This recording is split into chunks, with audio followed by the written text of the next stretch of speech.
আজ বাজার থেকে কলার মোচা কিনে এনেছিলাম আর তৈরি করেছিলাম খুবই টেস্টি একটা রেসিপি, যেটা অবশ্যই তোমাদের সাথে শেয়ার করব।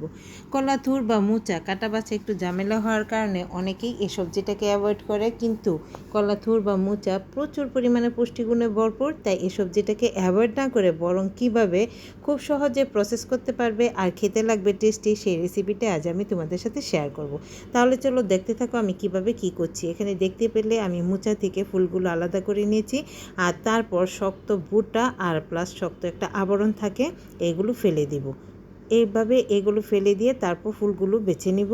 আর এই দুইটা অংশই কিন্তু সিদ্ধ হয় না, হজমও হয় না।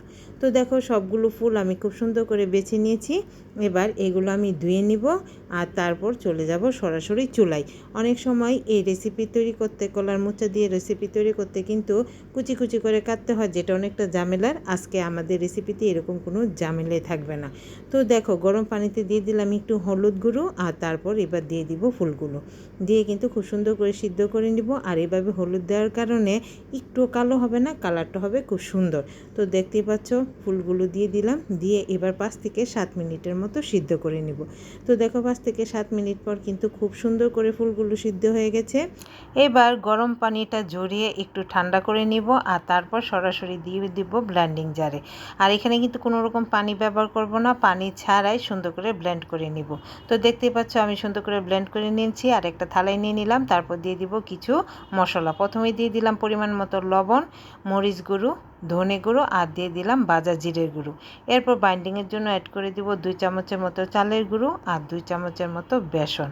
এগুলো দিয়ে দিলাম। দিয়ে তারপর আরও অ্যাড করে দিব এখানে 1/3 চামচের মতো আদা রসুন পেস্ট, দিয়ে দিব আমি কাঁচামরিচ কুচি, আর দিয়ে দিব গ্রেট করে নেওয়া পেঁয়াজ দিয়ে দিলাম। দিয়ে এবার খুব ভালো করে হাতের সাহায্যে ভালো মিশিয়ে তারপর সবগুলো ভালো করে মেখে নিব। দেখতে পাচ্ছ সবগুলো খুব ভালো করে মিশানো হয়ে গেছে। আর মিশানো হয়ে যাওয়ার পর এখানে আরেকটা জিনিস আমি অ্যাড করে দিব, যাতে করে কিন্তু খেতে দুর্দান্ত হয়েছিল। আর সেটা হচ্ছে ডিম। একটি বাটিতে প্রথমে আমি ডিমটা ভেঙে নিলাম। এইভাবে ভেঙে নিলে কিন্তু ডিম নষ্ট থাকলেও সেক্ষেত্রে কোনো সম্ভাবনা থাকবে না যে তোমার বাকি জিনিসগুলো নষ্ট হয়ে যাবে। তো যাই হোক, ডিমটা খুব ভালো করে ফেটিয়ে নিব, নিয়ে তারপর ডিমটা দিয়ে দিব। আর তারপর দিয়ে দিব আরও 2 চামচের মতো বেসন, যাতে করে বাইন্ডিংটা ভালো হয়। সব কিছু দিয়ে আবারও খুব ভালো করে ভালোবাসা মিশিয়ে তারপর সবগুলো ভালো করে মেখে নিব। দেখতে পাচ্ছ সব কিছু খুব ভালো করে মাখানো হয়ে গেছে। এবার এখানে আর আমাদের কোনো কাজ নেই, চলে যাব সরাসরি চুলায়। আগে থেকে বসিয়ে রেখেছি একটি প্যান, আর তাতে পরিমাণ মতো তেল দিয়ে তেলটা গরম করে নিয়েছি। আর এবার মিডিয়াম আঁচে সবগুলো কুপ্তা আমি খুব ভালো করে ভেজে নিব। তো এক এক করে সবগুলো কুপ্তা দিয়ে দিব, দিয়ে তারপর এক পাশ লাল হওয়া অবধি অপেক্ষা করব, আর তারপর অপর পাশটা পাল্টে দিব। আর এই কুপ্তাগুলো খাওয়ার পর তোমরা বুঝতে পারবে না যে এগুলো কি মাছ দিয়ে তৈরি, না মাংস দিয়ে তৈরি, না মোচা দিয়ে তৈরি। একবার ঘরে ট্রাই করো, তাহলে কিন্তু বুঝতে পারবে। আর এগুলো নামানোর সাথে সাথে দেখবে কয়েকটি তো এমনিতে সাবার হয়ে যাবে, আর বাকিগুলো দিয়ে যদি তোমরা তার পরবর্তী কাজটা করতে পারো। তো দেখো আমার এক পাশ লাল করে ভাজা হয়ে গেছে, অপর পাশটা পাল্টে দিয়ে লাল করে ভেজে নিয়েছি। দেখতে পাচ্ছ কতটা লাল লাল করে ভেজে নিয়েছি। এরকমভাবে সবগুলো লাল করে ভেজে নিব, আর তারপর পরবর্তী রান্নার কাজটা শেষ করে নেব। সেজন্য সেম প্যানে সেম তেলে আমি এখানে দিয়ে দিলাম কেটে টুকরো করে রাখা আলুগুলো আমি একটু ডুমো ডুমো করে কেটে নিয়েছি। এবার দিয়ে দিব পরিমাণ মতো লবণ, আর দিয়ে দিব একটু হলুদ গুঁড়ো, দিয়ে আলুটাকে ভেজে নিব। আর তারপর একটা ঢাকনা দিয়ে ডেকে আলুটাকে খুব সুন্দর করে সিদ্ধ করে নেব। ঢাকনা দিয়ে ডেকে দিলে হবে কি, যেমন সুন্দর করে সিদ্ধ হবে তেমন কিন্তু লাল লাল করে ভাজাও হয়ে যাবে। তো দেখো ডেকে দিলাম, আর এবার দেখতে পাচ্ছ ঢাকনা দেওয়ার পর কিন্তু আলুটা যেমন সিদ্ধ হয়ে গেছে তেমন লাল লাল করে ভাজা হয়ে গেছে। এবার আর একটু নেড়ে চেড়ে আলুটাকে একটি প্লেটে তুলে রাখবো। আর তারপর বাকি রান্নার কাজটা সেম প্যানেই আর সেম তেলেই আমি শেষ করে নিব। সেজন্য প্রথমে ফোড়ন হিসেবে দিয়ে দিব আমি 2টি শুকনো মরিচটা একটু ভেজে নিব। আর তারপর এখানে অ্যাড করে দিব 1/2 চামচের মতো আস্ত জিরে। তারপর দিয়ে দিব একটি তেজপাতাটা মাঝখান থেকে আমি অর্ধেক করে নিয়েছি, এতে করে খুব সুন্দর একটা ফ্লেভার অ্যাড হবে।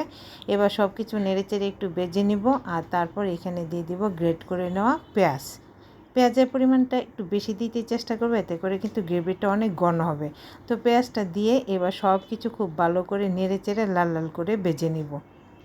অনবরত নেড়ে চেড়ে পেঁয়াজটাকে ভেজে নিতে হবে। তো পেঁয়াজটা যখন লাল লাল করে ভাজা হয়ে যাবে, সে পর্যায়ে এখানে আমি অ্যাড করে দিব 1 চামচের মতো আদা রসুন পেস্ট দিয়ে দিলাম। আদা রসুন পেস্ট দিয়ে এবার সব কিছু একসাথে ভালো করে লাল লাল করে ভেজে নিব। তার আগে এখানে দিয়ে দিলাম কয়েকটি কাঁচামরিচের ফালি। এতে করে কিন্তু খুব সুন্দর একটা ফ্লেভার অ্যাড হবে। যখন দেখবে সব কিছু খুব ভালো করে ভাজা হয়ে গেছে, তখন খুব সুন্দর একটা গন্ধ ছড়াবে। তো দেখো সব কিছু খুব ভালো করে লাল লাল করে ভেজে নিয়েছি। এরপর এখানে আমি অ্যাড করে দিব একটি টমেটো একদম কুচি কুচি করে নিয়েছি। টমেটোটা দিয়ে দিলাম, সাথে দিয়ে দিলাম একটু লবণ। এতে করে টমেটোটা খুব ভালো করে সিদ্ধ হয়ে যাবে। তো সব কিছু আবার নেড়েচেড়ে ভালো করে মিশিয়ে নিলাম। আর এবার ডেকে টমেটোটাকে আরেকটু ভালো করে সিদ্ধ করে নিব, যতক্ষণ পর্যন্ত না টমেটো সফট হয়ে যায়। তো দেখো আমার টমেটো কিন্তু অলরেডি সফট হয়ে গেছে। আবার একটু নেড়েচেড়ে দিব। আর তারপর এখানে অ্যাড করে দিব বাকি মশলা। দিয়ে দিব আমি এখানে পরিমাণ মতো হলুদ গুঁড়ো, দিয়ে দিব ধনে গুঁড়ো। আমি এখানে 1/2 চামচের মতো ধনে গুঁড়ো দিয়েছি। তারপর দিয়ে দিলাম 1/2 চামচের মতো শুকনো মরিচের গুঁড়ো আর 1 চামচ জিরে গুঁড়ো। এবার একটু জল দিয়ে দেব, যেন মশলাটা কিছুতেই পুড়ে না যায়। তো মশলাটা এবার খুব ভালো করে নেড়ে চেড়ে কষিয়ে নিতে হবে। আর এই সময় কিন্তু চুলার আঁচটা অবশ্যই মিডিয়ামে রাখতে হবে। মিডিয়ামে রেখে একটু সময় নিয়ে মশলাটাকে ভালো করে কষিয়ে নিতে হবে। মশলা ভালো করে কষানো না হলে মশলা একটা কাঁচা গন্ধ থেকে যায়, তখন কিন্তু তরকারিটা খেতে ততটাও ভালো লাগে না। তো তোমরা দেখতে পাচ্ছ আমি কিন্তু অনবরত নেড়েচেড়ে মশলাটা ভালো করে কষিয়ে নিয়েছি। আর এই পর্যায়ে অ্যাড করে দিলাম খুব সামান্য চিনি, যেটা অপশনাল, তোমরা চাইলে দিতে পারো আবার নাও দিতে পারো। তবে চিনিটা দিলে কিন্তু স্বাদের খুব সুন্দর ব্যালেন্স হয়।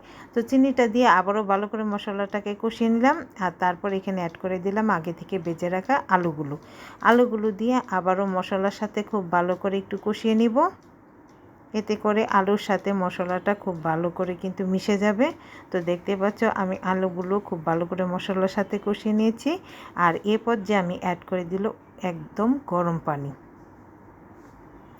পানি দিতে চেষ্টা করবে, তাহলে কিন্তু গ্রেভিটা খেতে বেশি ভালো লাগবে। তো পানিটা দিয়ে সব কিছু খুব ভালো করে নেড়ে চেড়ে মিশিয়ে নিলাম।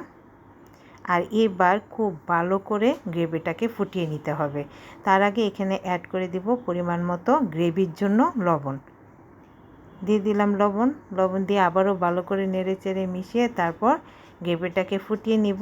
আর তারপর এখানে অ্যাড করে দিব আগে থেকে ভেজে রাখা কোপ্তাগুলো দিয়ে আবারও ভালো করে ফুটিয়ে নিব। আর এখানে কিন্তু ঝোলের পরিমাণটা একটু বেশি রাখতে হবে, কারণ কোপ্তাগুলো অনেকটা ঝোল টেনে নেবে। আর ঠান্ডা হওয়ার পর তরকারিটা আরও গ্রেভিটা অনেকটাই টেনে নেবে। তো সেটা বুঝেই কিন্তু ঝোলের পরিমাণটা দিতে হবে।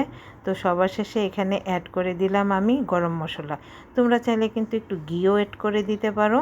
তো এবার সব কিছু আবারও নেড়ে চেড়ে ভালো করে 2-3 মিনিটের মতো ফুটিয়ে নিলেই তৈরি হয়ে যাবে খুবই সুস্বাদু কলার মোচার কোপ্তাকারি। একবার বাড়িতে ট্রাই করো, তাহলে বুঝতে পারবে যে কতটা টেস্টি। আর ভালো লাগলে বেশি বেশি করে শেয়ার করে দিও। আমার চ্যানেলটাকে সাবস্ক্রাইব এবং পেজটাকে ফলো করে দেওয়ার জন্য তোমাদের কাছে খুব বেশি অনুরোধ রইল। সবাই ভালো থেকো, দেখা হবে পরবর্তী নতুন কোনো ভিডিওতে। Tata, bye bye.